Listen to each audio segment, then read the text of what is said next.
ಉತ್ತರ ಕನ್ನಡ ಜಿಲ್ಲೆ ಶಿರೂರಿನಲ್ಲಿ ಸಂಭವಿಸಿರುವ ಗುಡ್ಡ ಕುಸಿತದ ಅವಾಂತರ ಅಷ್ಟಿಷ್ಟಲ್ಲ. ಅರ್ಜುನನಿಗಾಗಿ ಎನ್ಡಿಆರ್ಎಫ್, ಎಸ್ಡಿಆರ್ಎಫ್, ಆರ್ಮಿ ಕಾರ್ಯಾಚರಣೆ ನಡೆಸ್ತಾ ಇದೆ. ಆದರೆ ನಾಪತ್ತೆಯಾದ ಆ ಮೂವರಿಗಾಗಿ ಮಾತ್ರ ಯಾವುದೇ ಹುಡುಕಾಟ ನಡೆಯುತ್ತಿಲ್ಲ. ಯಾರದು? ಇಲ್ಲಿದೆ ನೋಡಿ ವರದಿ.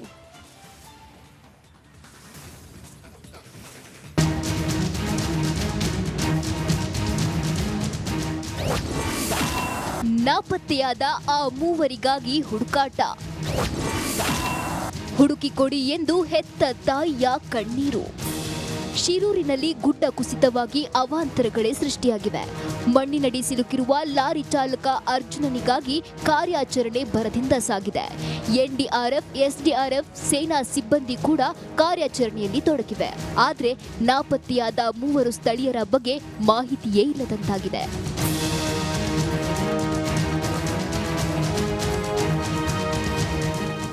ಶಿರೂರು ರಾಷ್ಟ್ರೀಯ ಹೆದ್ದಾರಿಯಲ್ಲಿ ಸಂಭವಿಸಿದ ಗುಡ್ಡ ಕುಸಿತದ ವೇಳೆ ಹಲವರು ನೀರು ಪಾಲಾಗಿದ್ದಾರೆ. ಈ ಮಧ್ಯೆ ದಿನದಿಂದ ದಿನಕ್ಕೆ ನಾಪತ್ತೆಯಾದವರ ಹೆಸರು ಹೊರಬರ್ತಿದೆ. ಇದೀಗ ಮೂವರು ನಾಪತ್ತೆಯಾಗಿರುವ ಬಗ್ಗೆ ಮಾಹಿತಿ ಲಭ್ಯವಾಗಿದೆ. ಗೋಕರ್ಣ ಬಳಿಯ ಗಂಗೆ ಕೊಳ್ಳದ ಓರ್ವ ಯುವಕ ಲೋಕೇಶ್ ಎಂಬಾತ ನಾಪತ್ತೆಯಾಗಿದ್ದು, ಮಗನನ್ನ ಹುಡುಕಿಕೊಡುವಂತೆ ತಾಯಿ ಪೊಲೀಸ್ ಠಾಣೆ ಮೆಟ್ಟಿಲೇರಿದ್ದಾಳೆ.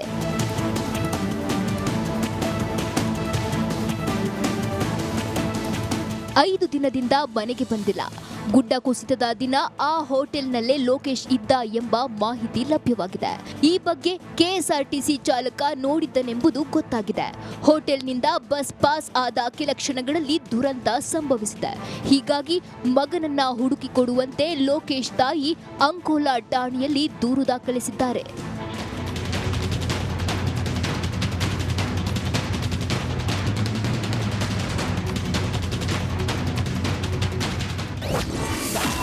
ಆ ಇಬ್ಬರನ್ನ ಹುಡುಕಿಸಿ ಕೊಡುತ್ತಾ ಸರ್ಕಾರ. ಲೋಕೇಶ್ ಮಾತ್ರವಲ್ಲದೆ ಶಿರೂರಿನವರೇ ಆದ ಜಗನ್ನಾಥ್ ಹಾಗೂ ಉಳುವರೆಯ ಸಣ್ಣುಗೌಡ ನಾಪತ್ತೆಯಾಗಿದ್ದಾರೆ. ಮಿಸ್ ಆಗಿರುವವರ ಪತ್ತೆಗೆ ಮನವಿ ಕೇಳಿ ಬಂದಿದೆ. ಸರ್ಕಾರ ಇವರನ್ನ ಹುಡುಕಿಸಿ ಕೊಡುತ್ತಾ ಕಾದ್ ನೋಡಬೇಕಿದೆ. Bureau report, republic Kannada. Uttara Kannada ಜಿಲ್ಲೆಯಲ್ಲಿ ಗುಡ್ಡ ಕುಸಿದು ಭೀಕರ ದುರಂತವೇ ನಡೆದು ಹೋಗಿದೆ. ಇತ್ತ ದಕ್ಷಿಣ ಕನ್ನಡದಲ್ಲೂ ಕೂಡ ಇದೇ ರೀತಿಯ ಆತಂಕವೊಂದು ಸೃಷ್ಟಿಯಾಗ್ಬಿಟ್ಟಿದೆ. ಈ ಕುರಿತ ಒಂದು ವರದಿ ಇಲ್ಲಿದೆ ನೋಡಿ.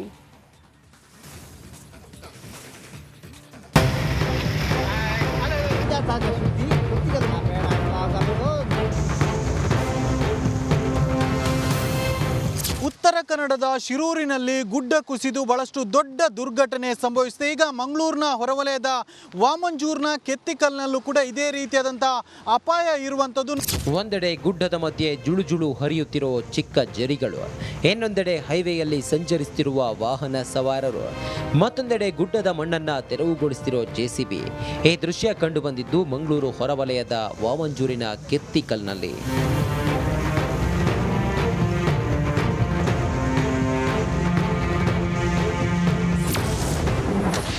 ದಕ್ಷಿಣ ಕನ್ನಡ ಜಿಲ್ಲೆಯಲ್ಲಿ ಗುಡ್ಡ ಕುಸಿತ ಆತಂಕ. ಮಂಗಳೂರಿನ ಬಳಿಯಿದೆ ಅಪಾಯಕಾರಿ ಗುಡ್ಡ. ಅವೈಜ್ಞಾನಿಕ ಕಾಮಗಾರಿಗೆ ಕುಸಿಯುತ್ತಿದೆ ಮಣ್ಣು. ಎಸ್, ಶಿರೂರಿನ ಬಳಿ ಗುಡ್ಡ ಕುಸಿತ ದುರಂತದ ದೃಶ್ಯಗಳು ಇನ್ನೂ ಕಣ್ಮುಂದೆ ಇದೆ. ಅಷ್ಟರಲ್ಲೇ ಮಂಗಳೂರು ಸೊಲ್ಲಾಪುರ ರಾಷ್ಟ್ರೀಯ ಹೆದ್ದಾರಿ ಅಪಾಯದ ಹಂತದಲ್ಲಿದೆ. ಹೈವೇ ಪಕ್ಕದಲ್ಲೇ ಇರೋ ಗುಡ್ಡದ ಮಣ್ಣು ಹಂತ ಹಂತವಾಗಿ ಕುಸಿಯುತ್ತಿದೆ. ಅಂಥದ್ರಲ್ಲಿ ವಾಹನ ಸವಾರರು ಜೀವ ಭಯವಿಲ್ಲದೆ ಇದೇ ದಾರಿಯಲ್ಲಿ ಸಂಚರಿಸುತ್ತಿದ್ದಾರೆ.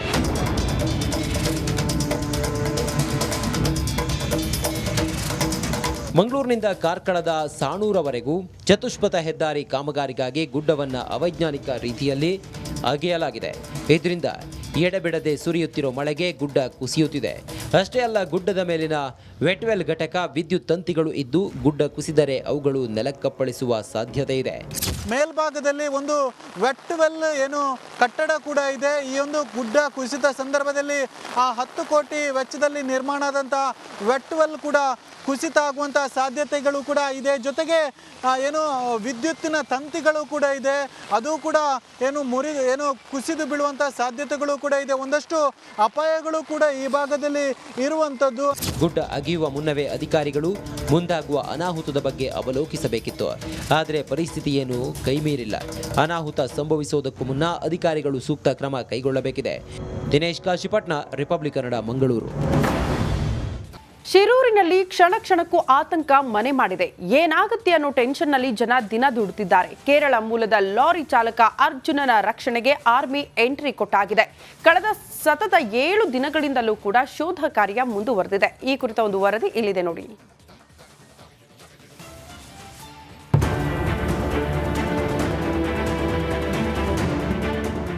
ಶಿರೂರು ಭಾಗದಲ್ಲಿ ಗುಡ್ಡ ಕುಸಿತ ಆದ ಬಳಿಕ ಸಾಕಷ್ಟು ಅವಾಂತರಗಳು ಸೃಷ್ಟಿಯಾಗಿತ್ತು. ಇನ್ನು ಮಣ್ಣು ತೆರವುಗೊಳಿಸುವಂತ ಕಾರ್ಯಾಚರಣೆ ಮುಂದುವರೆದಿದೆ. ಗುಡ್ಡದ ಮೇಲ್ಭಾಗದಲ್ಲಿ ಮಣ್ಣು ತೆರವುಗೊಳಿಸುತ್ತಿರುವಂತಹ ಹಿಟಾಚಿ ಸುಮಾರು 7-8 ಜೆಸಿಬಿಗಳಿಂದ ಮಣ್ಣೆತ್ತುವ ಕಾರ್ಯಾಚರಣೆ. ಲೋಡ್ಗಟ್ಟಲೆ ಮಣ್ಣಿನಡಿ ಸಿಲುಕಿರುವಂತಹ ಲಾರಿ ಚಾಲಕ ಅರ್ಜುನ್ ರಕ್ಷಣೆಗೆ ಹರಸಾಹಸ. ರಕ್ಷಣಾ ಕಾರ್ಯಕ್ಕೆ ಆಗಮಿಸಿದ್ದ ಸೇನೆಯ ಕಾರ್ಯಾಚರಣೆ ವಿಳಂಬವಾಗಿ ಪ್ರಾರಂಭವಾಯಿತು. ಮೇಲಾಧಿಕಾರಿಗಳ ಅನುಮತಿ ಇಲ್ಲದ ಕಾರಣ ಕಾರ್ಯಾಚರಣೆ ನಡೆಸಲು ಸೇನೆ ಹಿಂದೇಟು ಹಾಕಿತ್ತು. ಇಂದಿನಿಂದ ಸೇನಾ ಕಾರ್ಯಾಚರಣೆ ಚುರುಕು ಪಡೆಯಲಿದೆ.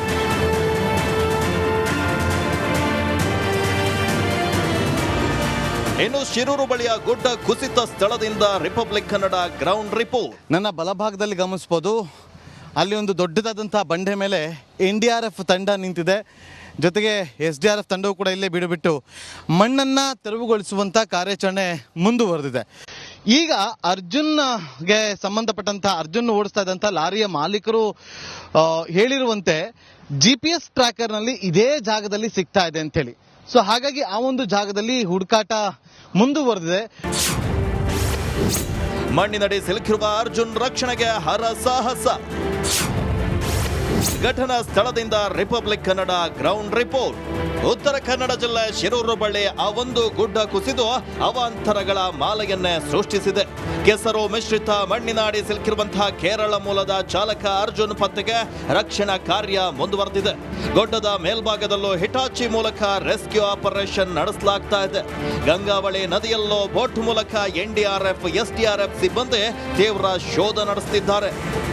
ನೋಡ್ತಾ ಇರೋದು ಗಂಗಾವಳಿ ನದಿ ತೀರದ ಪ್ರದೇಶದಲ್ಲಿ ನಾವಿದ್ದೇವೆ. ಕಳೆದ 6 ದಿನಗಳಿಂದ ಇಲ್ಲಿನ ಗಂಗಾವಳಿ ನದಿಯಲ್ಲಿ ಅಂದರೆ ನಾಪತ್ತೆ ಆದವರ ಶೋಧ ಕಾರ್ಯವನ್ನು ಸಂಬಂಧಪಟ್ಟ NDRF SDRF ಅಗ್ನಿಶಾಮಕ ದಳದ ಸಿಬ್ಬಂದಿಗಳು ಕೂಡ ನಡೆಸ್ತಾ ಇರುವಂಥದ್ದು.